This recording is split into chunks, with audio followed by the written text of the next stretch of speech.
Alright, good morning. Another video. So this time, pag-usapan naman natin yung power modes. Different power modes. So, hindi ko alam kung wala sa manual or hindi lang ako marunong maghanap. Pero again, we'll discuss power modes. So, pag pinindot nyo yung power mode, so EV, priority, recommended for users with convenient charging for EV driving. So, ito yung pure electric. So, recommended nga daw siya kung meron kayong mga wall charger or madalas tayong nakapag-charge sa mall, which is ang swerte nyo kasi laging puno ang mga mall, haba pa ng pila. So, intelligent hybrid, intelligently adjust driving mode and maintain battery level for optimal fuel economy. So, recommended for users with inconvenient charging. So, kung hindi tayo madalas makapag-charge sa mall or wala pa yung mga wall charger natin, ito talaga yung sinasuggest nila. Forced battery preservation. So, prioritize maintaining battery level within the set range. So, di-discuss natin yan. So, again, kung meron kayong charger sa bahay or nakakapag-charge kayo ng using your portable charger, so pwedeng pure electric kasi yun talaga yung sa akin, kaya ako binili to, kaya namin napili kasi ang main cost namin sa gas is papuntang office sa Sundo. So around 40-50 kilometers a day yung average ko sa Monday to Friday. Then weekends, pag nag-long drive, yon dun lang siguro magagamit yung gas. So again, pure electric, gagamitin niya yung electric muna. Pero hindi ibig sabihin nun hindi na siya gagamit ng gas. So na-observe ko dito kahit naka pure electric ka, pag na-traffic ka ng matagal or nag-park ka ng matagal, minsan kumakagat yung gas. Nagpa-park charge siya kahit papano. So mga 3 minutes lang naman yun, 5 minutes. Pero kasi tinatagal ko siya intelligent hybrid tapos electric first para bumalik siya sa electric lang. Yun. So yun yung pure electric first. Gagamitin niya yung electricity.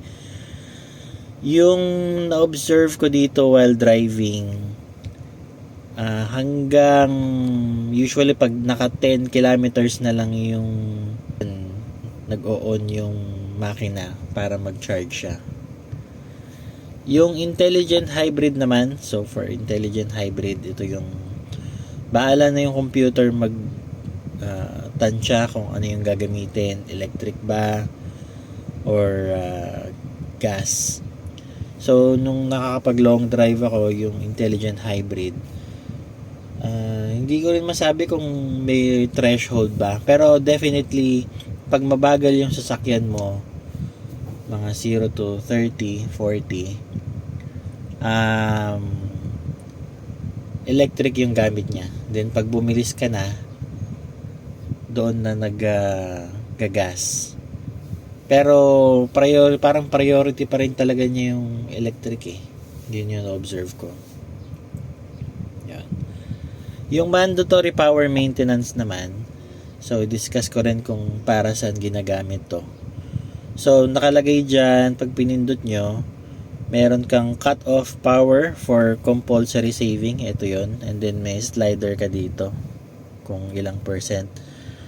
So ang ibig sabihin pala nito is pag sinet mo siyang 30%, hindi niya hayaang bumaba to 30% yung battery mo. So while you're traveling, pag sinet mo siya as 30%, so pag bumaba na ng 20% or nasa 30% na yon, mag-o-on na yung gas na yung gagamitin mo. So pag nagbabiyahe ka, nasa 30% na lang yung battery mo, gas na yung gagamitin mo, i-charge niya yung at the same time i-charge niya yung power, yung electric battery.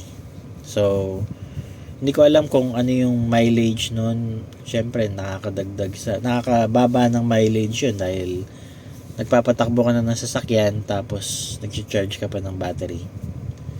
So makikita niyo naman yon doon sa instrument cluster, na pag sinet nyo yung view sa power generation, makikita nyo yung battery nyo.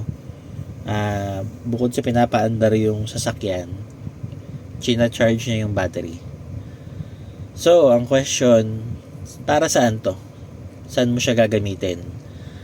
So ang sabi dun sa ibang mga forum or sa ibang mga resources online, yung compulsory power saving daw, very applicable to kung aakyat ka sa Baguio or aakyat ka ng bundok or kailangan mo ng extra power. So for example, aakyat tayong Baguio. Ako, I'm from Quezon City. If pupunta akong Baguio at naka pure electric ako, sa highway pa lang ubos na yung electric ko.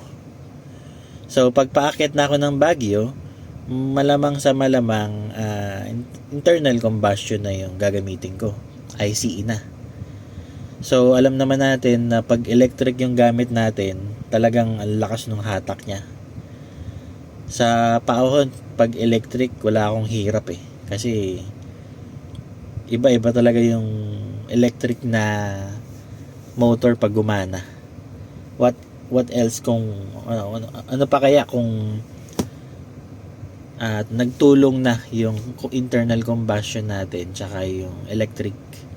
So malakas talaga. So ang advice is, kung aakit kayo ng Baguio or for example aakit kayo ng Tagaytay and galing kayong Manila or NCR, i-set nyo yung mandatory power nyo to 50, kahit siguro 50% para 40 kilometers na yon, para pagdating mo sa mga paahon, tsaka ka na mag intelligent hybrid, para again gagamitin niya na yung 50% na yon doon sa paakyat. Kaya ang lakas ng hatak, hindi ka na mahihirapan. Pero kung kunyari Baguio, malaki yung mahaba yung paakyat doon So kung magbabagyo siguro kayo, max nyo na ng 80. So sa highway, syempre magiging magastos yan. Pero pag paahon ka na naman ng Baguio, hindi ka mahihirapan. Ang lakas ng hatak mo, especially kung full load kayo. Yan. Yun lang naman. So share nyo lang din yung mga experience nyo kung kamusta yung mandatory power maintenance kung na-try nyo siya. Yan. So balik ko lang electric kasi naka full charge ako ngayon. Thank you and see you next time.